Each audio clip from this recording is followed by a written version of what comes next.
What happens when a professor tries to publicly humiliate a quiet student, unaware that she's challenging none other than Keanu Reeves? What began as an attempt to embarrass him turned into a lesson no one at that university would ever forget. And by the end of this story, you'll see Keanu Reeves in a way you never expected. Oh, and before we continue, tell us, where are you watching this from? We love reading your comments. The sunlight filtered timidly through the tall windows of the old neoclassical building. It was the first day of the semester at Hartsfield University, an institution where the corridors carried the weight of tradition and the echoes of brilliant minds long gone. Students from across the country moved through the halls, still adjusting to the change in pace, the unfamiliar faces, and the pressure to keep up with the fierce rhythm of that prestigious institution. In room 204 of the Department of Pure Mathematics, seats were slowly filling up. Murmurs, nervous laughter, and quiet anticipation hung in the air. At the center of the blackboard, written in crisp white chalk, it read, Advanced Calculus 1 Dr. Eleanor Voss. She was known for her academic rigor, her intellect sharp as a scalpel, and her absolute intolerance for mediocrity. To her, a classroom was not a place of comfort, but a battlefield where only the deserving survived. Mistakes didn't go unnoticed. Praise was never handed out lightly. Then, quietly, the door opened. Almost no one noticed. A man stepped in, drawing no attention to himself.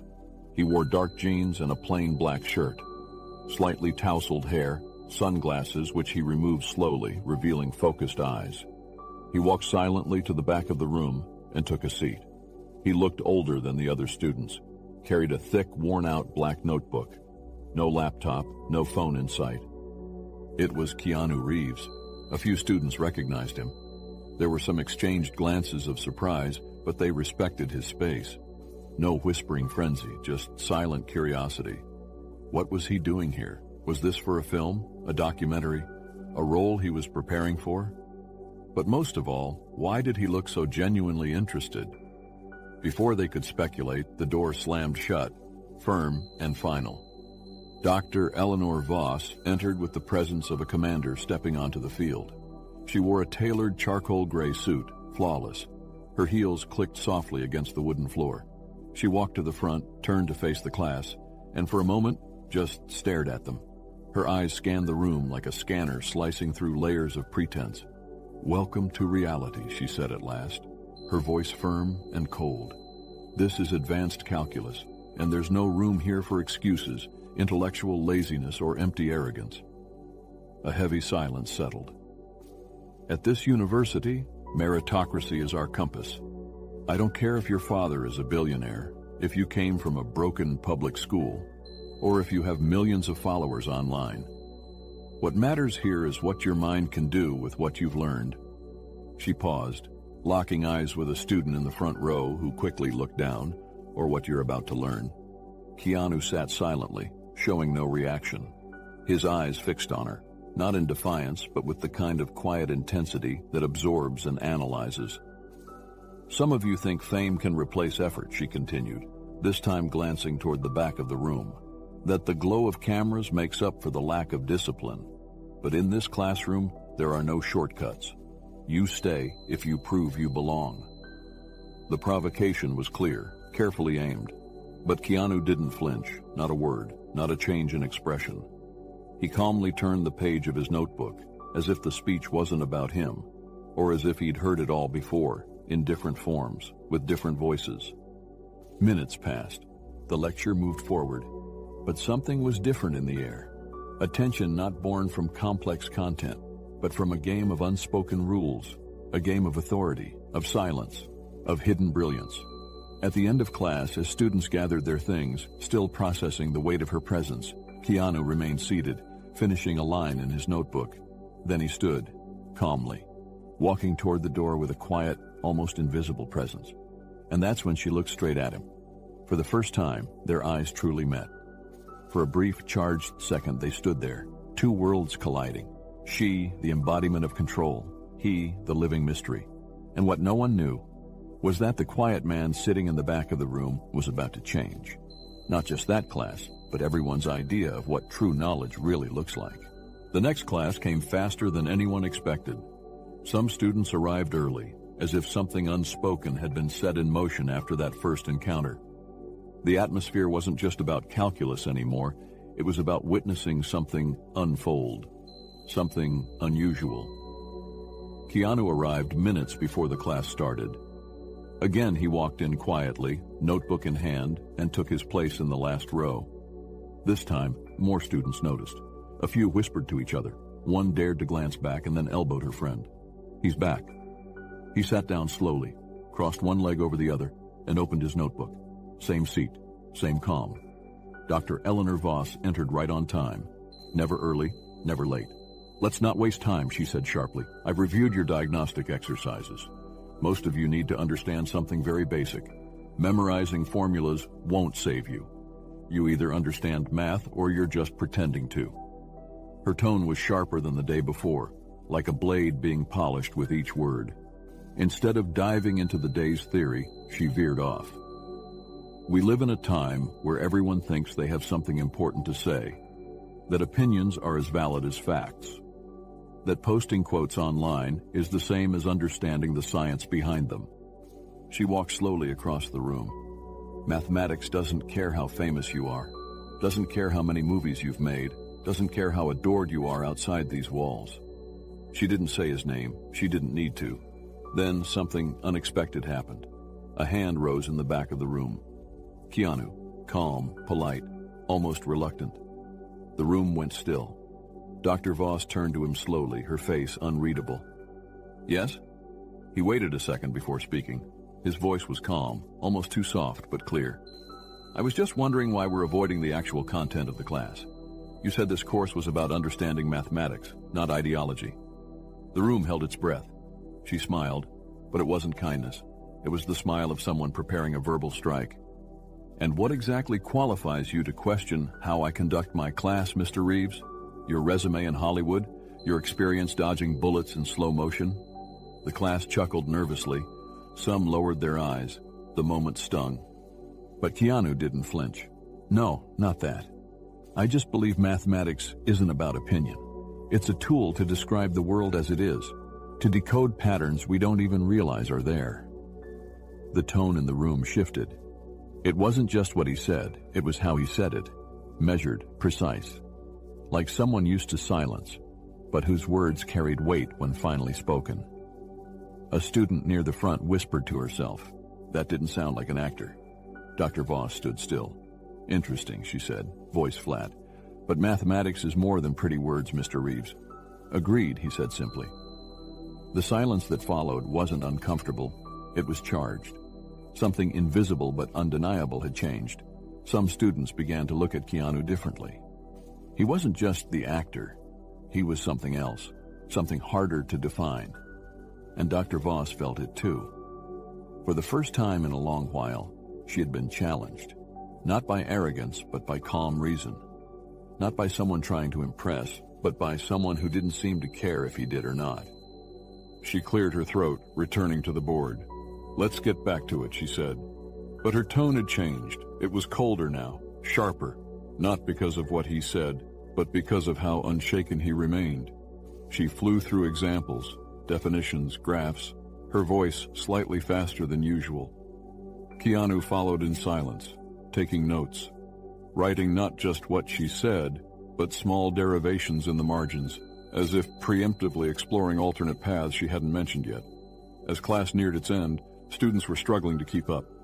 One student looked lost, another already closing her notebook, overwhelmed. Keanu, still silent, had pages full of notes. Not just answers, ideas. When the bell rang, the air felt dense with unfinished tension. Dr. Voss gathered her things quickly, but before leaving, she turned around and said, "Some people believe silence is a virtue, that staying quiet makes you wise, but sometimes silence is just the mask of ignorance." She looked directly at Keanu, and for the first time something flickered in his expression. Not anger, not offense, but something deeper, a quiet warning. The following class didn't feel like just another lecture. There was electricity in the air, the kind that precedes a storm. Students arrived early again, but this time the atmosphere was heavier. Everyone had felt the shift, The glances, the subtle stares toward the back of the room, they weren't about fame anymore. They were about curiosity, about a challenge unspoken but unfolding. Keanu entered right before the hour. Quiet as always, same seat, same black notebook. But this time, Dr. Eleanor Voss was already in the room, standing by the chalkboard, her arms crossed. She didn't greet the class, didn't ask them to open their books. Instead, she turned to the board and began writing, not words but numbers, symbols, functions, fractions, notations that quickly spiraled into something dense, complex, intimidating. By the time she stepped back, the entire blackboard was filled with what looked like a monstrous equation. It wasn't from any textbook. Some students immediately looked lost. Others tried to transcribe it into their notebooks, confused. Keanu simply watched, eyes fixed on the board, hands resting on the table. Then came her voice, cold, surgical. This is the type of problem that filters mathematicians from hobbyists. It's not in your books, it's not in your lectures, it's not even in your exam prep guides. She turned to the class, but her eyes landed squarely on Keanu. So tell me, would anyone here like to try? Silence. She let the moment stretch. No one? How disappointing. And then, like a chess master revealing her trap, she added, Mr. Reeves, perhaps you'd like to take a shot, since you seem to have such insight. The room stopped breathing. Some students turned around to look at him, almost instinctively. Keanu didn't react at first. He looked at the board again, studied it with the patience of someone not intimidated by complexity, but interested in it. Then, slowly, he closed his notebook. He stood up and began walking toward the front of the room. A few gasps. Someone whispered, "He's actually going?" He didn't look at anyone, just walked, like a man walking toward something inevitable, not dramatic, not flashy, just necessary. When he reached the board, he stood in front of it, not touching the chalk yet, just reading, tracing the logic, following the threads beneath the surface of the expression. Dr. Voss took a step back, arms crossed, watching with the confidence of someone sure they've just staged a masterclass in humiliation. The class was completely silent. Keanu reached for a piece of chalk, looked at it for a second, then began, but he didn't go straight to the middle of the equation. He started at the corner of the board and began writing context. This seems like a nested limit problem disguised with a differential topology twist, he said softly, not to show off, but to explain. The students leaned in. He wrote slowly, step by step, explaining as he went. You've built a false contradiction into the structure, here. He circled a section. If you isolate this inner term and treat it as a converging function rather than a discrete value, he continued. Line by line, he unraveled the trap. His handwriting was neat, confident, like someone who had done this 1,000 times, not just to solve problems, but to teach others how to see. He connected the logic to Euler, to Ramanujan, even referencing Noether's theorem in passing. What we're really looking at here isn't about solving for x. It's about understanding why the limit doesn't exist unless you shift the dimensional context. Students were staring now, not at the board, at him, at how easily he danced through concepts that most of them struggled to even pronounce. Dr. Voss didn't say a word. One student, a quiet girl who never spoke, raised her hand, almost shyly. I think I finally get what a limit actually is, like for real. Keanu turned to her, smiled gently. That's the point. Math isn't about memorizing steps. It's about seeing patterns, feeling when something's wrong, or beautiful. That word hung in the air, beautiful, used in a math class, and somehow it made perfect sense. He turned back to the board and without drama, finished the last step. The solution glowed like a revelation, not because it was flashy, but because it made sense. He stepped aside. The class broke into scattered claps, then louder, then almost applause. And yet Keanu didn't bow, didn't smile broadly. He simply handed the chalk back to Dr. Voss, who hadn't moved. Her face was unreadable, cold, but her eyes betrayed something that hadn't been there before. Uncertainty. For the first time, her authority had been challenged not by rebellion, but by undeniable mastery. She didn't say thank you, didn't offer a comment. She simply turned to the board and erased the entire solution in silence. The chalk dust fell like ash. Keanu returned to his seat, quiet, composed. But something had shifted forever. No one in that room expected him to not only accept the challenge, but to turn that equation into a lesson they would never forget. The next lecture didn't feel like just another class. It felt like a sequel. Whispers had turned into quiet expectation.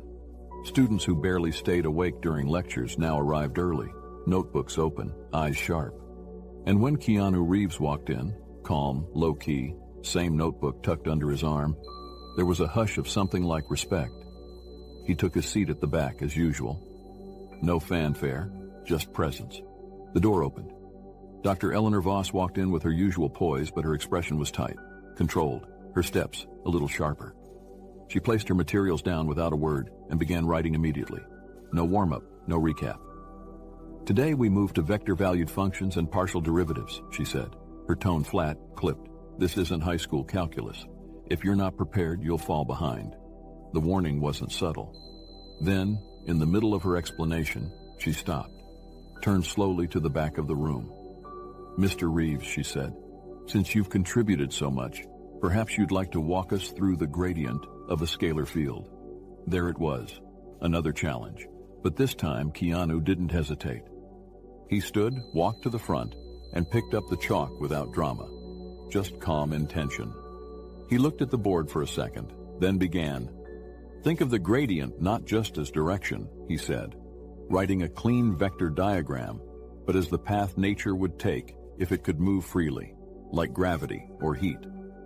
The gradient tells you which way forward really is. The class leaned in. His voice was calm, but magnetic. He didn't just explain. He translated complexity into clarity. He connected the gradient to real-world forces, mountain slopes, pressure systems, thermodynamics. When you're climbing, the gradient tells you which way is hardest, and also which way takes you to the peak fastest. One student whispered, "Why does that make so much sense?" Another followed, "I've never heard it like that." Keanu kept going, drawing connections, inviting students to visualize the math, feel it even. He never once looked to impress, and yet every eye was fixed on him. Then a quiet voice spoke. I think I finally get it." It came from a girl in the front row, one of the quietest in class. Keanu turned, smiled gently. That's what matters, understanding, not perfection. Dr. Voss stood beside him, unmoving, watching. She had spent years commanding this room, owning the space with sharp intellect and sharper expectations. Now it was his, and worse, he didn't seem to want it. He handed her the chalk without ceremony and returned to his seat. She stared at the board for a long second, then began erasing his explanation without comment. The dust fell quietly. She resumed her lesson, but something had shifted. Her words moved faster, less deliberate.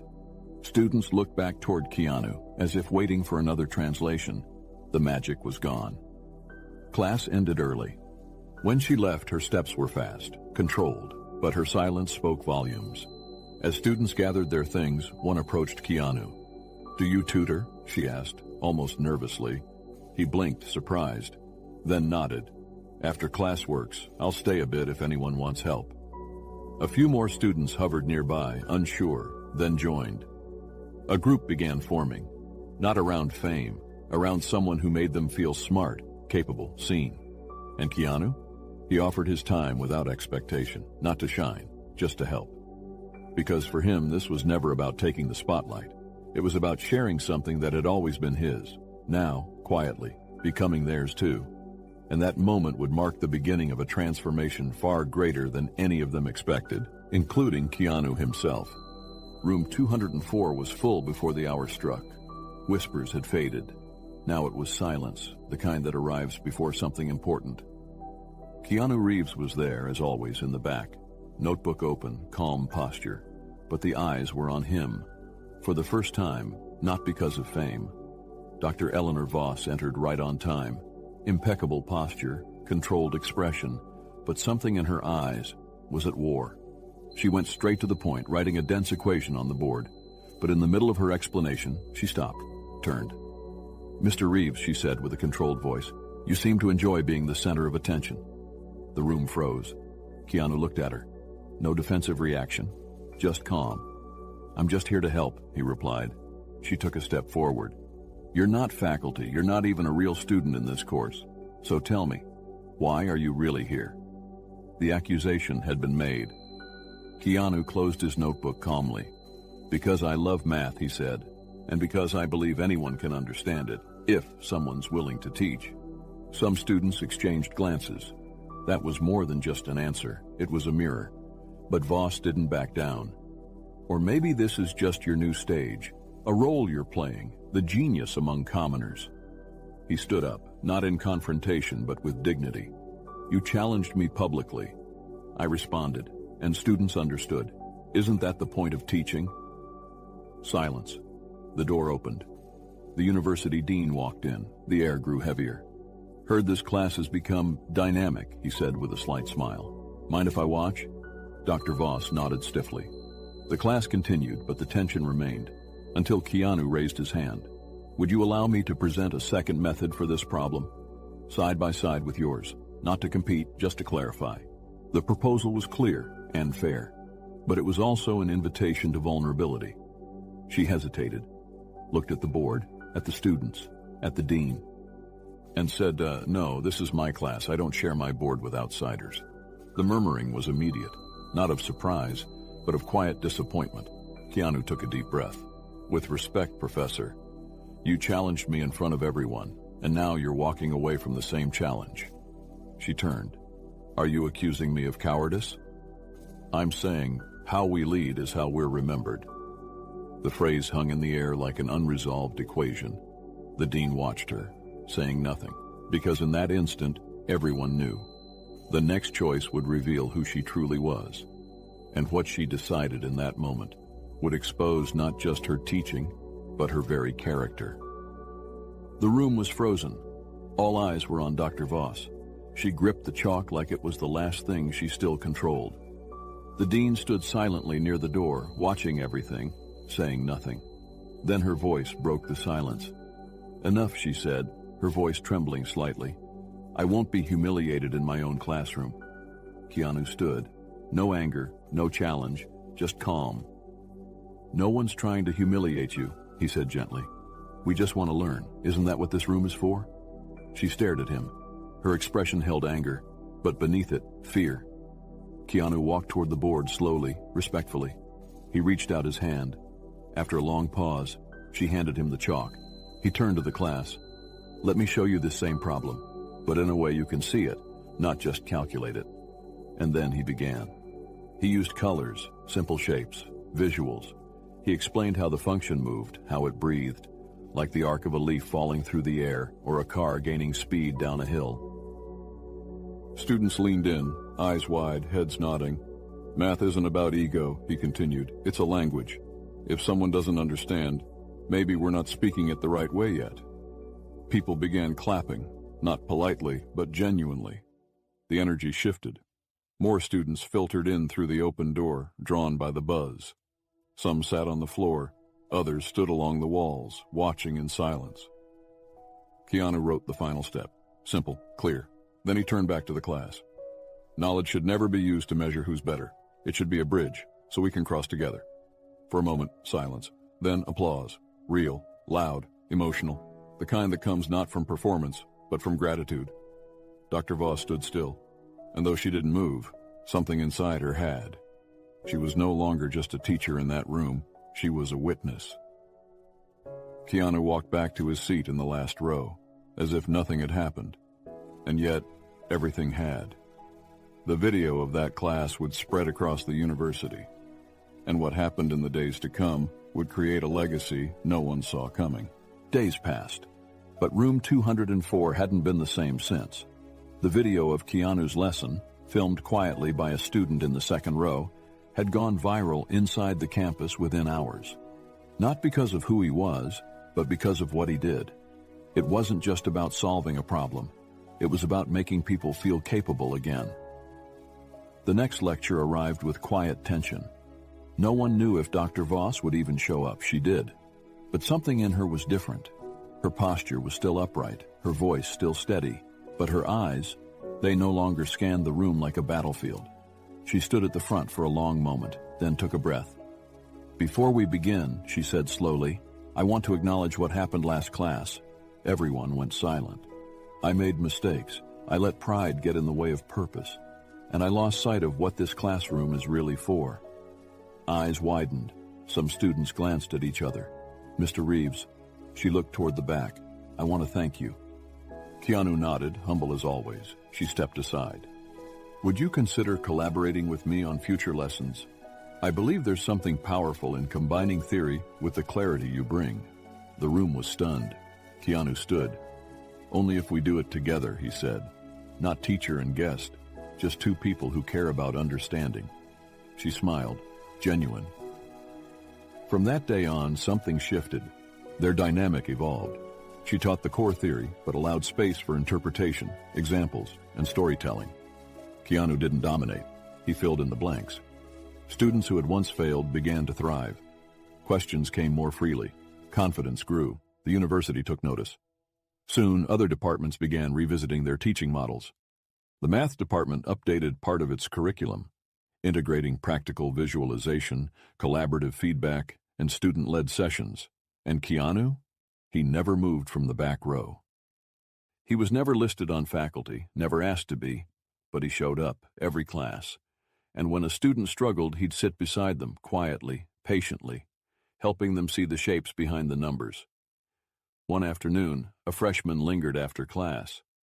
Why do you sit back there? She asked. Keanu smiled. Because from the back, you can see who needs help the most. Final line. Because in the